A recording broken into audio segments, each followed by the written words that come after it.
When Jesus had finished saying all this to the people who were listening, he entered Capernaum. There a centurion's servant, whom his master valued highly, was ill and about to die. The centurion heard of Jesus and sent some elders of the Jews to him, asking him to come and heal his servant. When they came to Jesus, they pleaded earnestly with him, "This man deserves to have you do this, because he loves our nation and has built our synagogue." So Jesus went with them.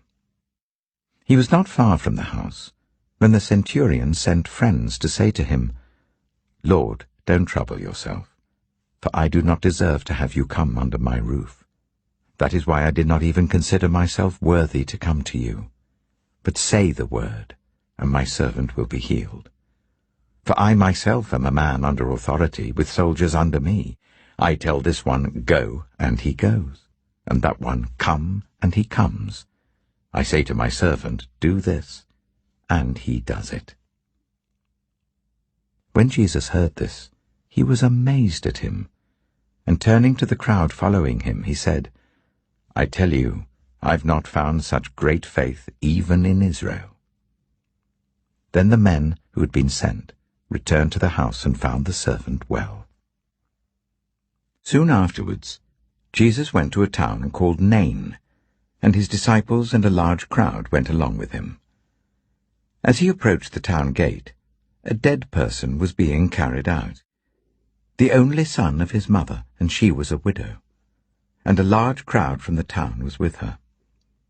When the Lord saw her, his heart went out to her, and he said, "Don't cry."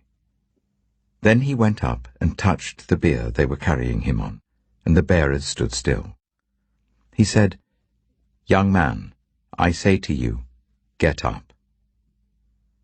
The dead man sat up and began to talk, and Jesus gave him back to his mother. They were all filled with awe and praised God. "A great prophet has appeared among us," they said. "God has come to help his people." This news about Jesus spread throughout Judea and the surrounding country. John's disciples told him about all these things, and calling 2 of them, he sent them to the Lord to ask, "Are you the one who is to come, or should we expect someone else?" When the men came to Jesus, they said, "John the Baptist sent us to you to ask, 'Are you the one who is to come, or should we expect someone else?'" At that very time, Jesus cured many who had diseases, illnesses, and evil spirits, and gave sight to many who were blind. So he replied to the messengers, "Go back and report to John what you have seen and heard.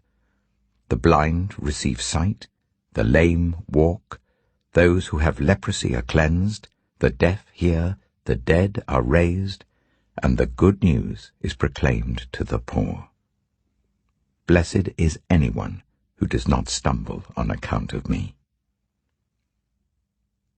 After John's messengers left, Jesus began to speak to the crowd about John. "What did you go out into the wilderness to see? A reed swayed by the wind? If not, what did you go out to see?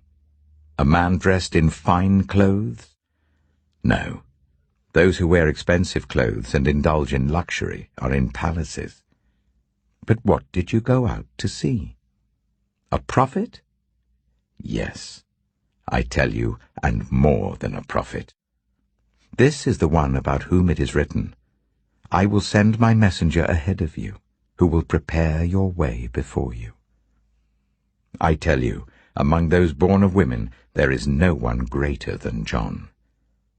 Yet the one who is least in the kingdom of God is greater than he." All the people, even the tax collectors, when they heard Jesus' words, acknowledged that God's way was right, because they had been baptized by John. But the Pharisees and the experts in the law rejected God's purpose for themselves, because they had not been baptized by John.